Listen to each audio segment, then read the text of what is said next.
વલસાડ પોલીસે વલસાડથી 3 અપહરણકર્તાને ઝડપી લીધા। વ્યારાના તાળકુવા નર્સિંગ કોલેજની વિદ્યાર્થિનીનું ધોળા દિવસે અપહરણ કરવામાં આવ્યું હતું। અપહરણ કરનાર આરોપીને વલસાડથી ઝડપી લેવાયા।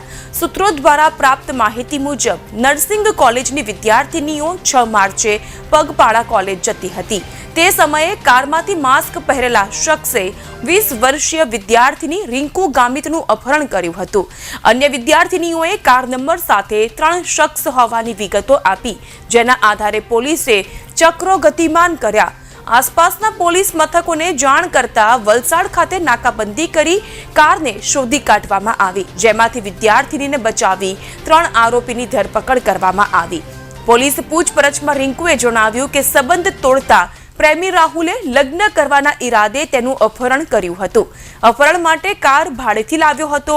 આરોપી રાહુલના 2 મિત્ર અશોક અને દીપક પણ અપહરણમાં સામેલ હતા।